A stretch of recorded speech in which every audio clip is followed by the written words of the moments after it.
dating Pangulong Rodrigo Roa Duterte dito sa Cebu, na kung saan na ito ay hindi makakalimutan ng mga taga-Cebuanon ang mga proyekto ng dating Pangulong Rodrigo Roa Duterte.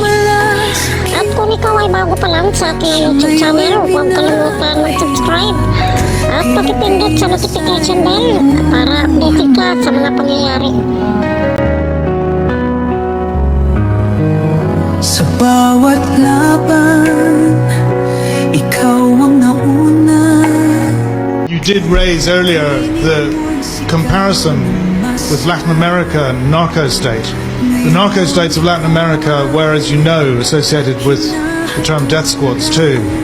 And in the 5 months since you became president, more people have actually been killed than died during the 9 years of the Marcos dictatorship, which we've also been talking about.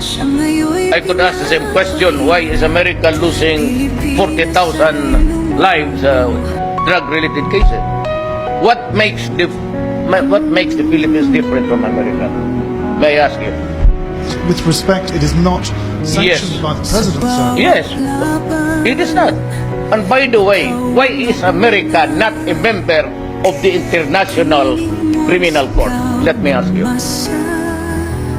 Do you know that America is not a member? And yet they threaten leaders and president. You do not do that to me. When you are a hypocrite to me, you are a hypocrite. By what standard or language do you use? So, I would say, do not talk about the lives about people, my own citizens. You have destroyed countries and deprived their sovereignty. So, where is the? What is the moral basis? Tell me. Ngayong ikaw ay hinahatulan ng dayuhang walang alam.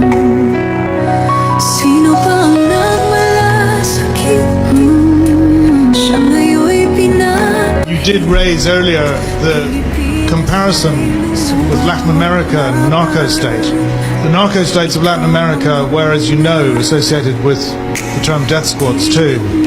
And in the 5 months since you became president, more people have actually been killed than died during the 9 years of the Marcos dictatorship, which we've also been talking about.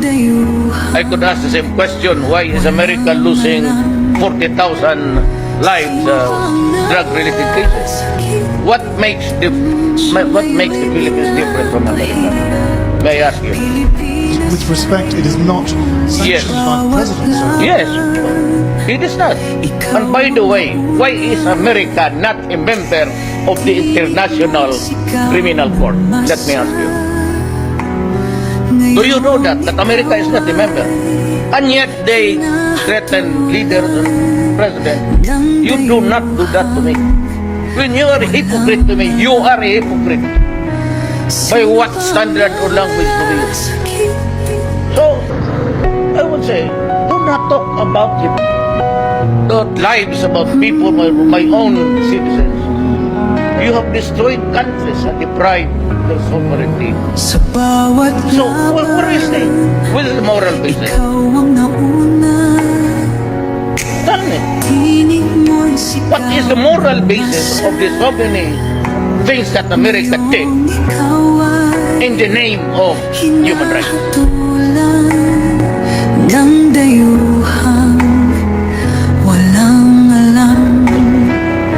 Sino pa ang nagmalasakit? Siya ngayon'y pinapahirap. Pilipinas ay lumuluha. Hustisya ang sigaw ng madla. Tatay, di ko hindi ka nag-iisa. Milyon-milyong puso ang kasama.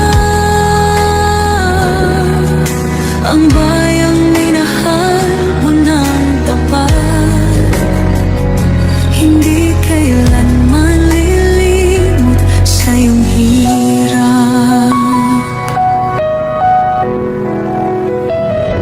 Ilang taon mong isinakripisyo. Kapayapaan, kaunlaran para sa Pilipino. Ngunit ngayon'y dinadala sa dayuhan. Parang wala nang saysay ang paglaban.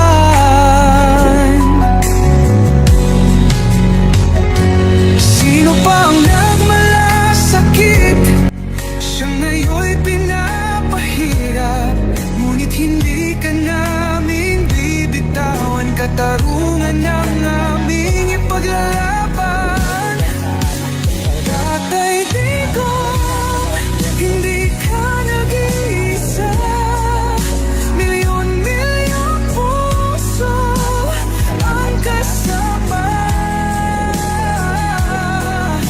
Ang bayang minahal mo ng tapat, hindi kailanman lilimot sa iyong hirap. Siya ngayon'y pinapahirap.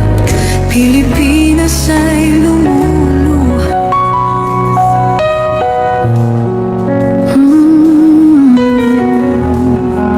Alam mo'y buhay pa.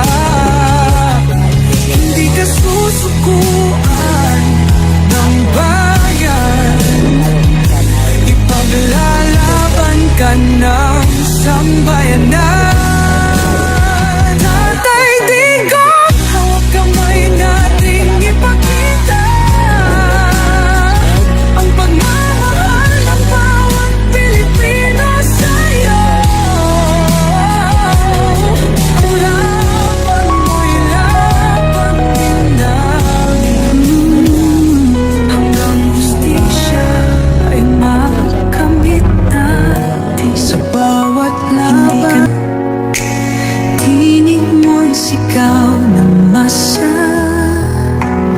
Ngayong ikaw ay hinahatulan ng dayuhang walang alam.